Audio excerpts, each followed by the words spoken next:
शुभ प्रभात विद्यार्थ्यांनो. आपण मागच्या तासाला बघितले ते 2 नियम बघितले आणि तिसऱ्याची सुरुवात केली होती. तिसऱ्याची सुरुवात करताना विभक्ती प्रत्यय मी तुम्हाला सांगितले होते, 2 लिहून दाखवले होते आणि बाकी तोंडाने सांगितले होते तुमच्यापर्यंत की विभक्ती प्रत्यय कुठले आहेत आणि ते आपल्या या नियमाला म्हणजे तिसरा जो नियम आहे की नामांच्या व सर्वनामांच्या अनेकवचनी सामान्य रूपांवर विभक्ती प्रत्यय व शब्दयोगी अव्यय लावताना अनुस्वार द्यावा. मग हा विभक्ती प्रत्यय आणि शब्दयोगी अव्यय काल सांगितलं होतं की विभक्ती प्रत्यय कसे कसे आहेत, कुठले कुठले आहेत.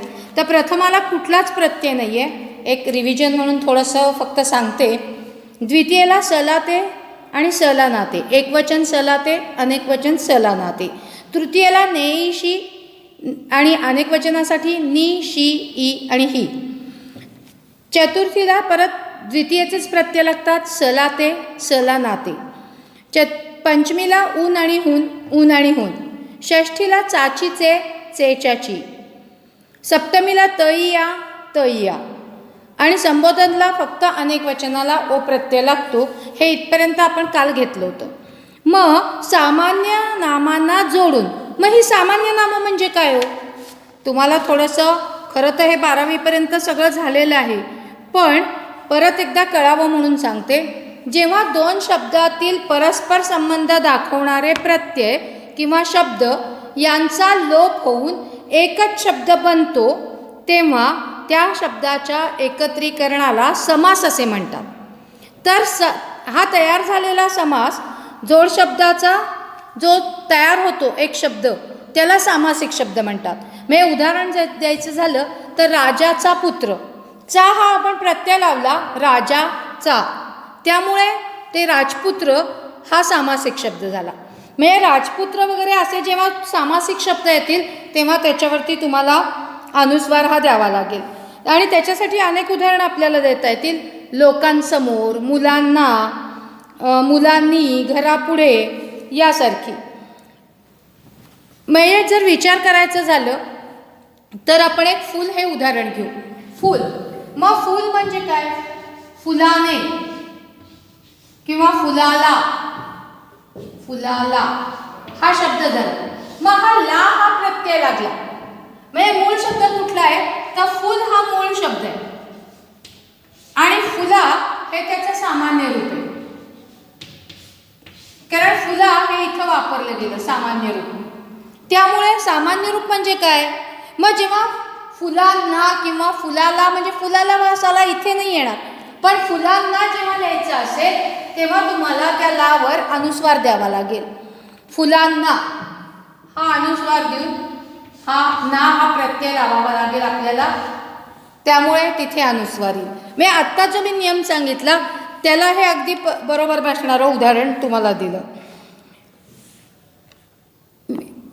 जेव्हा अनेक आदेशाकडून, विभागाकडून नुसतं जर म्हणलं तर एक झालं आणि विभागांकडून असं जर घेतलं तर ते अनेक वचन झालं. म्हणजे ह्याच्यात अनेक वचनासाठी अनुस्वार द्यायचे आहे आपल्याला.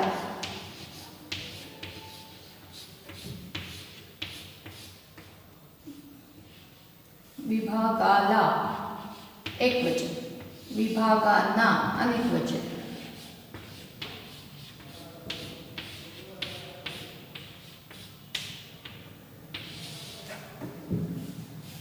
हेच त्या विभागांना, विभागांना जेव्हा म्हटलं जातं तेव्हा ते एक वचन असतं आणि विभागांना हा जो अनुस्वार इथे दिला जातो तेव्हा ते अनेक वचन होतं. म्हणजे त्या अनेक वचनासाठी आपल्याला हा अनुस्वार द्यायचा आहे. हा आपला तिसरा नियम आहे.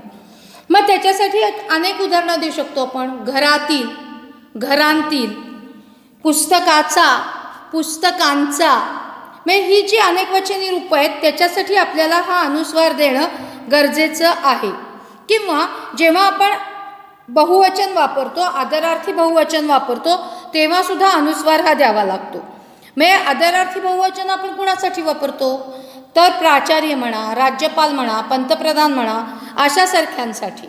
मग तेव्हा तुम्हाला त्याच्यावरती अनुस्वार द्यावा लागेल. राज्यपालांना, राज्यपालाला असं लिहून तुम्हाला चालणार नाही आहे. तिथे तुम्हाला ते अनेक वचन आदरार्थी असल्यामुळे राज्यपालांना.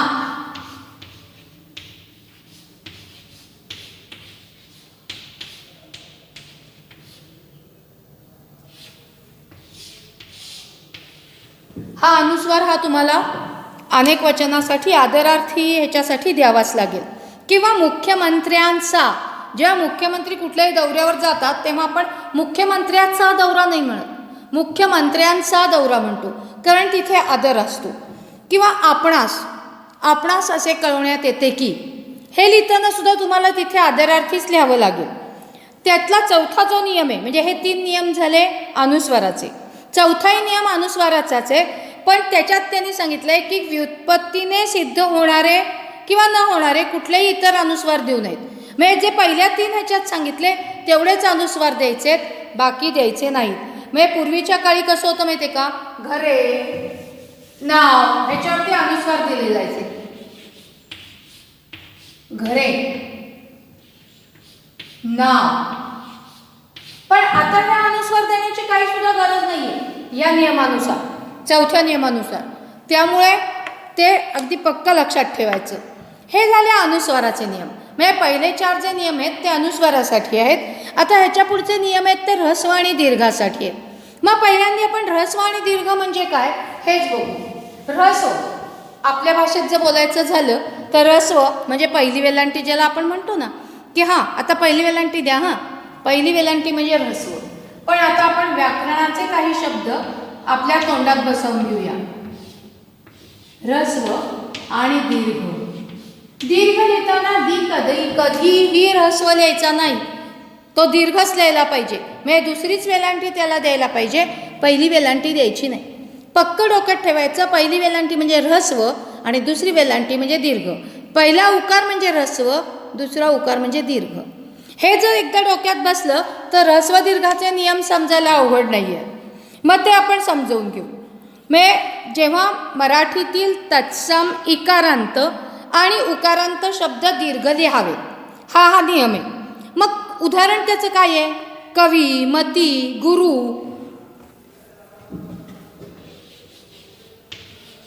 कवी, मती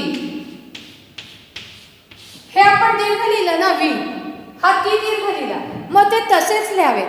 किंबहुना आता तर तो नियम असा आहे की प्रत्येक शब्द शेवटचा, शब्दात येणारा शेवटचा शब्द हा दीर्घांतच असावा, त्याचा शेवटचं हे दीर्घच असावं.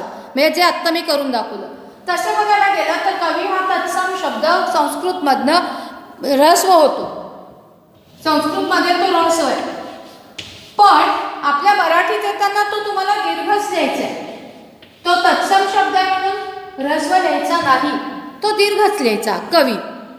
मग हे जेव्हा आपण लक्षात घेऊ तेव्हा फक्त याला अपवाद 2च शब्द आहेत की ते कधीही दीर्घ लिहायचे नाही, कुठेही येऊ दे कधीच दीर्घ लिहायचे नाही. ते 2 शब्द कुठले, तर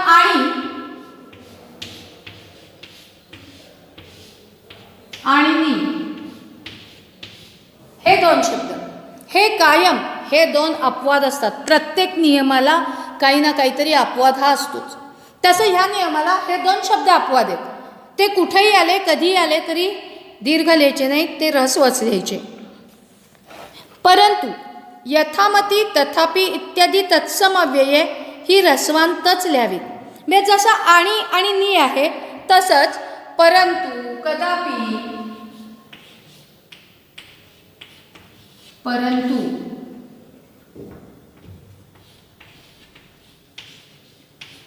कदापि, तथापि हे शब्द तुम्ही ह्रस्वांतच लिहायचे, दीर्घांत लिहायचे नाही. ह्रस्व आणि दीर्घ हे जेव्हा तुमच्या पक्क डोक्यात बसेल ना तेव्हा ते तुम्ही कधी चुकणारच नाही. म्हणजे ह्याचा जर विचार करायला गेलं, म्हणजे आपण जर बघितलं तर सामासिक शब्द असतात काही. सामासिक शब्द म्हणजे 2 शब्द एकत्र येऊन बनलेला शब्द. म्हणजे इथे त्याचं उदाहरण जर द्यायचं झालं तर बुद्धिवैभव. या नियमाप्रमाणे जेव्हा आपण बुद्धी लिहू तेव्हा तो दीर्घांतच लिहावा लागेल आपल्याला. बुद्धी,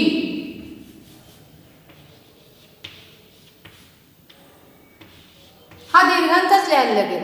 पण बुद्धी अधिक वैभव जेव्हा होतं तेव्हा बुद्धिवैभव हा शब्द लिहिताना हा ऱ्हस्वांत व्हायला पाहिजे आणि तो ऱ्हस्वांत करूनच लिहायचा आहे. हे एकदा डोक्यात फिट बसलं ना की आपण कधीच चुकत नाही. आणि मग माणसाचा स्वभाव कसा असतो माहिती आहे का, पटकन चुका त्याला दुसऱ्याच्या दिसतात, आपल्या नाही दिसत पण दुसऱ्याच्या दिसतात. मग या दुसऱ्याच्या चुका जेव्हा आपण बघतो तेव्हा ते आपल्याला जाणवत राहतं. त्यामुळे अशासारखे शब्द लिहिताना म्हणजे सामासिक शब्द लिहिताना ज्यांचा समास झालेला आहे ते त्यातला पहिला शब्द हा ऱ्हस्वांत करायचा. तो मराठीत जरी दीर्घांत असला तरी तो ऱ्हस्वांत लिहायचा, जसा तो तत्सम शब्द आहे. कारण हा तत्सम शब्द हा जसा पहिला असतो तसाच, म्हणजे संस्कृतमध्ये जसा असतो तसाच लिहायचा. मग याचं आणिक उदाहरण कुठलं तर कविमन. खरं तर कवी शब्द मगाशी मी तुम्हाला सांगितलं की ह्या नियमानुसार जरी तो ऱ्हस्व असला संस्कृतमधनं, कारण तो तत्सम शब्द आहे, पण मराठीत मात्र आपण लिहिताना दीर्घच लिहायचं आहे. कवी दीर्घच लिहायचं आहे आपल्याला मराठीत. मग हे लिहित असताना जर कविमन लिहायचं असेल, तो कविमनाचा माणूस आहे, तर मग आपण कसं लिहिणार, तर मगाशी सांगितलेला नियम इथे वापरावा लागेल. तो तत्सम शब्द असल्यामुळे संस्कृतमध्ये जसा ऱ्हस्व आहे तसाच तो तुम्हाला इथे सुद्धा ऱ्हस्व लिहावा लागेल आणि तरच तो नियम बरोबर येतो. मग बुद्धिवैभव जसं आहे, कविमन जसं आहे, तसं गतिशील सुद्धा. गती हा शब्द दीर्घ लिहितो आपण मराठीत, पण जेव्हा त्याला शील जोडतो तेव्हा तो गती हा ऱ्हस्व होतो. मग हे असणारं जेव्हा आपण लक्षात घेतो तेव्हा पुढे आपण जेव्हा लिहितो ना तेव्हा आपण इतकं गडबडीत लिहित असतो ना की आपण भराभर पाहिजे तेवढ्या चुका करत जातो, कारण काटेकोर नियमाचं पालन कधीच होत नाही. पण जेव्हा आपण परत एकदा ते वाचतो तेव्हा आपल्याला चुका समजतात आणि त्या समजलेल्या चुका दुरुस्त करून परत लिहिणं हे आपलं काम असतं. मग इकारांत आणि उकारांत शब्द मराठीत वापरताना ते दीर्घांतच लिहिले पाहिजेत, हा एक नियम आहे. मग इकारांत आणि उकारांत, आता इकारांत म्हणजे काय आणि उकारांत म्हणजे काय हे जर समजलं तर तुम्हाला काहीच अवघड नाही. त्याच्यासाठी इकारांत शब्द म्हणजे तुम्हाला जे स्वर आहेत, स्वर जेव्हा शेवटी तो ई स्वर येतो तेव्हा ते इकारांत होतो. स्वर कुठले येतो, अ आ, ओ आ, ई, ई, उ, ऊ, ए, ऐ, ओ आणि औ.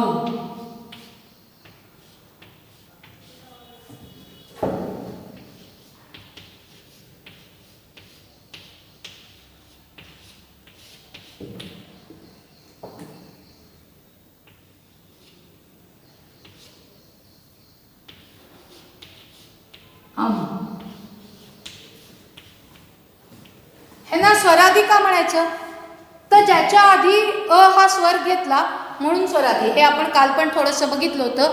आणि जेव्हा हा अ येतो तेव्हा तो अकारांत शब्द असतो शेवटी. म्हणजे जर त्याचं उदाहरण द्यायचं झालं तर खीळ, एखाद्या कामाला खीळ बसवणं, हे जेव्हा आपण खीळ लिहितो तेव्हा तो अकारांत शब्द असतो. आणि खिळा म्हणलं तर तो आकारांत होतो. अकारांत आणि आकारांत हे जर लक्षात आलं तर आपण कधीच चुकत नाही. मग हे आकारांत तसं इकारांत. मग याच्यात इथे ऱ्हस्व काय काय आहे इथे, तर हा अ ऱ्हस्व आहे, ई ऱ्हस्व आहे, उ ऱ्हस्व आहे, ए ऱ्हस्व आहे, हे एवढेच ऱ्हस्व आहेत. ओ पण ऱ्हस्व आहे. आणि आ, ई, उ, आई आणि औ हे सगळे दीर्घ आहेत. मग हे जेव्हा तुम्ही लक्षात घ्याल तेव्हा तुम्हाला इकारांत शब्द आणि उकारांत शब्द मराठीत लिहिताना ते दीर्घ लिहावेत याचं लक्षात येईल. मग उदाहरण त्याचं मी देते की कवी, ई आहे ना, मग इकारांत तो झाला, दीर्घ लिहायचा आहे आपल्याला म्हणून दीर्घांत लिहायचा आहे. पहिला तो कवी संस्कृतमधनं तत्सम शब्द आहे, तो ऱ्हस्व आहे, त्यामुळे तो मराठीत दीर्घ करायचा. मगाशी पहिल्या ह्याच्यात पण मी ते तुम्हाला सांगितलं. हे तुम्ही लक्षात घेतलं. किंवा व्यक्तिनामं, ग्रंथनामं, शीर्षक, हे जेव्हा सगळं तुम्ही लिहिता ना, म्हणजे या बाबतीत येणारी किंवा ह्रस्वांत तत्सम शब्द मराठीत दीर्घांत लिहावे. उदाहरणार्थ हरी, जास्तीत जास्त चुकणारा शब्द हरी हा असतो, हे लक्षात आलं असेल. आणि इथे एक सांगायचं राहिलं, ए आणि आईचं. लोक ऐका हा शब्द लिहिताना असा लिहितात.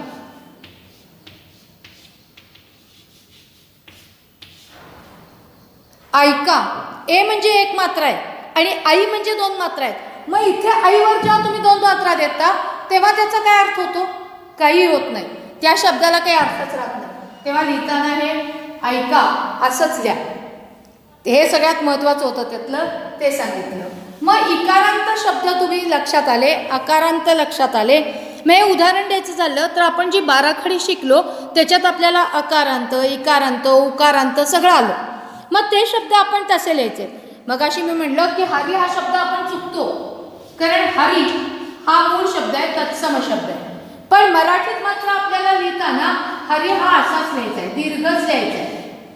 मनुस्मृती, मनू दीर्घ लिहायचा नाही. मनू सामासिक शब्द आहे, त्यामुळे मनूचा नू ऱ्हस्व येतो आणि ती दीर्घ येतो शेवटचा अक्षर दीर्घांत लिहावं, हा नियम आहे मराठीतला. किंवा जेव्हा आपण शब्दयोगी अव्यय जोडतो ना, तेव्हा ती सुद्धा सगळी दीर्घांत लिहायची. उदाहरण द्यायचं झालं तर पाटी, पाटी हा शब्द दीर्घच कायम लिहायचा, कधीही ऱ्हस्व लिहायचा नाही. हा पाटी दीर्घ, पाटी. आणि त्याच्यासारखे येणारे शब्द कुठले कुठले असतील? जादू, पैलू यासारखे अनेक शब्द. मग हे सगळे दीर्घांतच लिहायचे. परत एकदा सांगते, आणि नी ही दोन शब्दयोगी अव्यय कायम ऱ्हस्वच लिहायची, ती दीर्घांत लिहायची नाहीत, कारण ती अपवाद आहेत. जसं मगाशी सांगितलं की परंतु हा शब्द सुद्धा अपवाद आहे. आपल्या नियमाप्रमाणे नंतर सगळे पोरं लिहितात परंतु, चूक.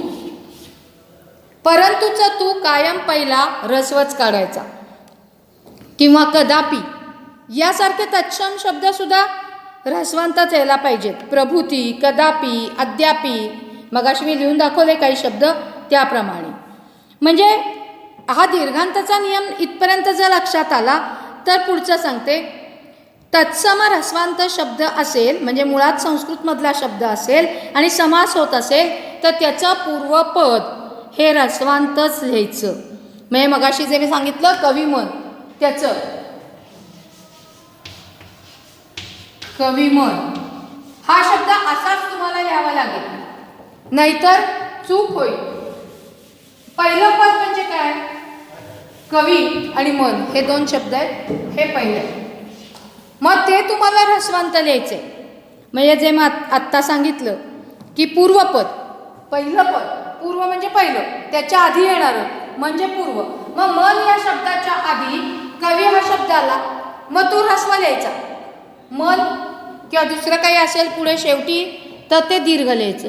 पण कवी लिहिताना तो ऱ्हस्वच लिहायचा. म्हणजे फक्त तत्सम शब्दात, तत्सम सामासिक शब्दात पहिलं पद, पूर्वपद हे ऱ्हस्वांतच लिहायचं, दीर्घांत लिहायचं नाही. मग अशी आपण बुद्धीचं बघितलं. मग बुद्धिचातुर्य असेल, बुद्धिवैभव असेल, हे सगळे शब्द आपल्याला ऱ्हस्वांतच लिहावे लागतील. तसा आणि एक शब्द जो आपण कायम लिहिताना चुकणार, त्याला कारण दोन ठिकाणी ते वेगवेगळं येतं. हे परत परत सांगण्याचं कारण आहे की ते तुम्ही चुकू नये. अणु शब्द लिहिताना आपण हा कायम मराठीत लिहिताना शेवटचा शब्द दीर्घांत लिहायचा, त्यामुळे णू दीर्घ होतो. पण अणुशक्ती लिहिताना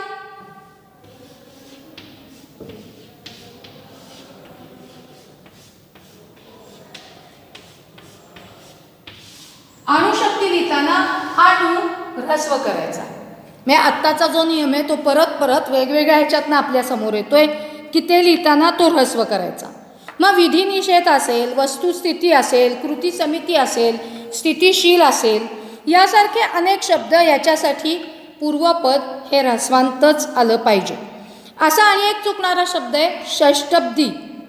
षष्टब्दी जेव्हा 60 वर्ष पूर्ण होतात ना, ती साजरी केली जाते, त्याला षष्टब्दी म्हणतात. तो शब्द असा लिहायचा आहे.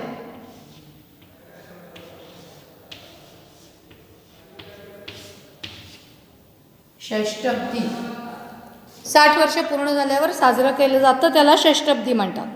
हा मुळातला शब्द दीर्घ आहे. हा दीर्घ लिहिलाय आम्ही, हा दीर्घ आहे. पण जेव्हा काही वेळेला आपण म्हणतो त्याचा खरं तर ह्याची फोड कशी आहे माहिती आहे? षष्ट अधिक अब्द. षष्टब्द हा अ याच्यात मिक्स होतो, त्यामुळे तो लोप पावतो आणि षष्टब्द होतो त्याचा शब्द. मी कायम लक्षात ठेवायचं की काय होतं. मग षष्टब्दचं स्त्रीलिंगी रूप होतं षष्टब्दी, म्हणजे जी आपण साजरी करतो ती. मग हे शब्द सामासिक शब्द असतील तरी ते दीर्घच लिहायचे. तसं शताब्दी हा एक शब्द आहे. शताब्दी शब्द म्हणजे शताब्दी समारोह लिहिताना शताब्दी दीर्घ शब्द आहे.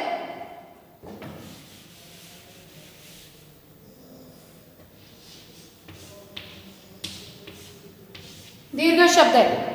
पण शताब्दी समारोह जेव्हा लिहायचा असेल तेव्हा चुकून आपण मागचा नियम वापरू का? हा ह्रस्व करू का? तर नाही, तो करायचा नाही. तो लिहिताना शताब्दी समारंभ, मुळात हा शब्द एकत्र करायचा नाही. हे दोन शब्द वेगळे वेगळेच लिहायचे, जसे आहेत तसेच लिहायचे.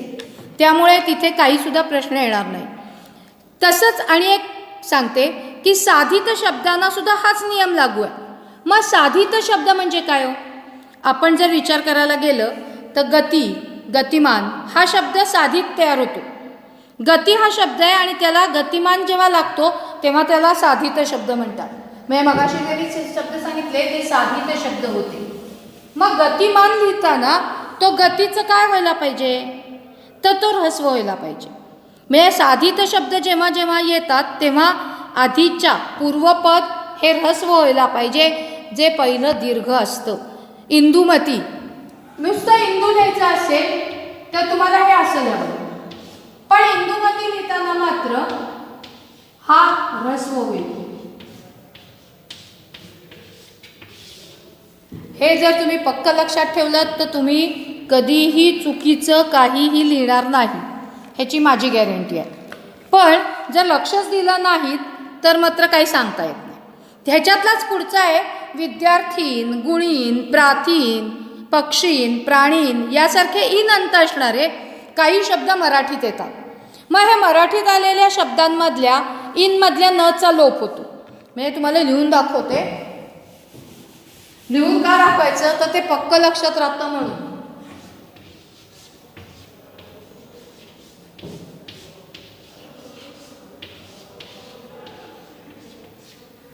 विद्यार्थी हे इथे इन आलं, पहिला ऱ्हस्व आहे हे थी, त्यामुळे इन आलं. हा या नचा जेव्हा लोप होतो तेव्हा हा थी शेवटचा अक्षर होतो, त्यामुळे तो दीर्घ होतो. मग ते लिहिताना तुम्हाला हा शब्द विद्यार्थी हा दीर्घच लिहावा लागतो, ऱ्हस्व लिहायचा नाही. तसाच एक शब्द आहे जो कायम सगळीकडे ऱ्हस्व लिहिला जातो, पण तो ऱ्हस्व कधीच लिहायचा नसतो. परीक्षा, इक्षा, परीक्षा री दीर्घच लिहायचा आहे तुम्हाला. परीक्षाचा री कधीही ऱ्हस्व काढायचा नाही. परीक्षा, प्रतीक्षा,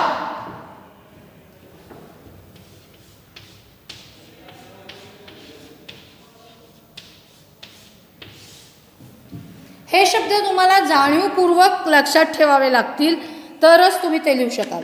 म्हणजे इन जेव्हा इनमधला नचा जेव्हा लोप होतो तेव्हा तेच सगळं ऱ्हस्व होतं, ऱ्हस्व असलेलं दीर्घ होतं. जेव्हा न असतो तेव्हा ते ऱ्हस्व असतं. नचा लोप झाला ते शेवटचं अक्षर आलं शब्दातलं, त्यामुळे ते दीर्घ झालं. म्हणजे आपल्या नियमाला अनुसरून झालं. म्हणजे स्वामीनिष्ठ, स्वामीनिष्ठामध्ये सुद्धा नुसतं स्वामी असेल तर मी दीर्घ, पण स्वामीनिष्ठा लिहिताना मी ऱ्हस्व लिहायचा. पण हे सगळं म्हणजे काही हे जे शब्द आहेत अनुमती वगैरे ते शब्दकोशात लिहिताना ते ऱ्हस्व असतात. फक्त शब्दकोशासाठी आणि शब्दकोशासाठीच ती सूट आहे, आपल्याला नाही. म्हणजे शब्दकोशात तुम्ही म्हणणार की मॅडम अनुमती शब्द असा आहे, आम्ही शब्दकोश बघितला. शब्दकोशासाठी ही सूट आहे, आपल्याला लिहिताना नाही. आपल्याला जे लिहिताना नियम करून दिलेले आहेत मराठी मंडळाने, त्या नियमानुसारच आपल्याला लावावं लागेल. अनुमती ती दीर्घच लिहावा लागेल. पण शब्दकोशात मात्र अनुमती, प्रतिकृती, दृष्टी, अणु, वायू यासारखे सगळे शब्द हे ऱ्हस्व येणार आहेत. ते शब्दकोशापुरते मर्यादित आहेत. हा झाला 5वा. आता 6वा काय आहे नियम? इकारांत व उकारांत. इथे ई, पहिला इकारांत हा ऱ्हस्व होता, आताचा इकारांत हा दीर्घ आहे, कारण ई. आणि उकारांत उ हे दीर्घ आहे, त्यामुळे त्याच्यासाठीचा नियम आहे. इकारांत व उकारांत शब्दातील उपांत्य इकार व उकार ऱ्हस्व लिहावे. गरीब शब्द तुम्ही असा लिहिणार आहे, पण या नवीन नियमानुसार गरिबी लिहायचं असेल तुम्हाला तर तुम्ही उपांत्य अक्षर असं मी म्हणलं. उपांत्य म्हणजे शेवटच्या आधी येणारं उप, त्याच्या आधी ते अक्षर गरिबी री दीर्घ काढून नाही लिहायचा, तो ऱ्हस्व काढून लिहायचा गरिबी. त्यामुळे किंवा हुतुतू, पहिला हू पण ऱ्हस्व, तू पण ऱ्हस्व, पण शेवटचा तू मात्र दीर्घ. हुतुतू, सुरू. याला फक्त अपवाद कुठले आहेत? नीती, भीती, रीती, कीर्ती इत्यादी दीर्घांत झालेले तत्सम शब्द. म्हणजे तुम्हाला नीती लिहिताना तुम्ही नीती या नियमानुसार कसा लिहिणार असा, पण नाही, हा नियम चूक आहे. ते अपवाद आहे, त्याला तो दीर्घच राहणार. हे दोन्ही दीर्घच राहणार. नीती, रीती दीर्घच राहणार. भीती, कीर्ती हे दीर्घांतच, कारण हे तत्सम शब्द आहेत. जसं नवीन नियमाप्रमाणे हे सर्व शब्द दीर्घांत लिहायचे आहेत, परंतु त्यामुळे ते मुळात दीर्घ मानले जाण्याची शक्यता असू शकते. पण ते मुळात दीर्घ आहे का, तर त्याचा स्वतंत्रपणे उल्लेख केला जातो. नीती म्हणजे जे मी पहिलं सांगितलं असा कधीच लिहायचा नाही. रीती सुद्धा लिहिताना असाच लिहायचा. किंवा कीर्ती, कीर्ती हा शब्द आपण खूप वेळा लिहितो, मग तो लिहित असताना आपल्याला प्रश्न पडतो की आता काय करूया. नियम तर मॅडमने हा सांगितला, पण नाही, नियमाला काही अपवाद असतात असं मी म्हणलं. तो कीर्ती हा शब्द असाच लिहावा लागेल. कीर्तीचा की ऱ्हस्व होणार नाही, त्यामुळे ते दीर्घांतच आपल्याला ठेवावे लागतील.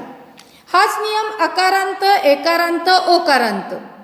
अकारांत, पळ हा शब्द अकारांत आहे.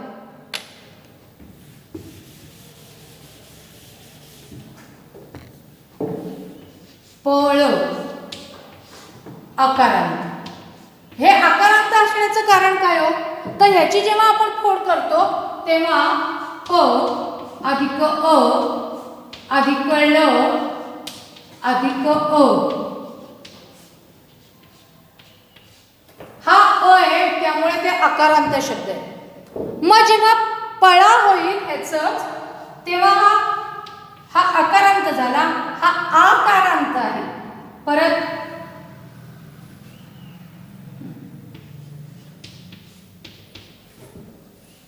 इथे आकारांत आहे, म्हणजे प अधिक अ हे तसंच राहणार, कारण इथे काय पा आलेलं नाहीये, पय.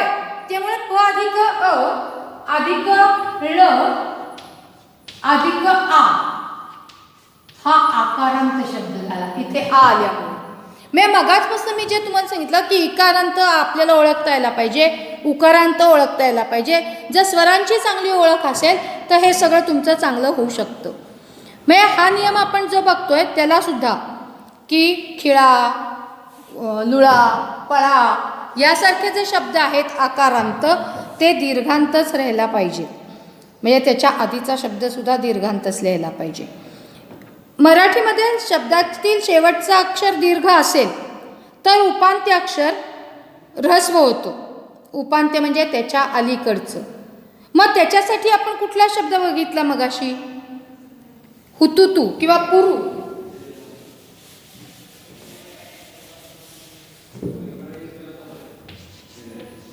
पुरू हा रु दीर्घ आहे, त्याच्या आधीचा हा पू, नाही तर बरीच लोक लिहितात पुरू. हे चूक. हा ऱ्हस्व व्हायला पाहिजे आपल्या नियमाप्रमाणे. पुरू पू ऱ्हस्व रु दीर्घ. जेव्हा पुढचं अक्षर दीर्घ येतं तेव्हा मागचं उपांत्य अक्षर ऱ्हस्व होतं. म्हणजे आता हा इकारांत आणि उकारांतचा नियम किंवा प्रत्येक शब्दातलं शेवटचं अक्षर दीर्घांतच असावं हे तुमच्या पक्क लक्षात राहिलं असेल. आता 7वा जो नियम आहे आपला, तर आकारांत शब्दाचे उपांत्य इकार व उकार दीर्घ लिहावे. म्हणजे गरीब, मगाशी जे मी सांगितलं गरीब शब्द मगाशी मी घेतला होता तो त्याच्याचसाठी होता. किंवा वकील, खूप जण वकील लिहिताना की पहिला काढतात.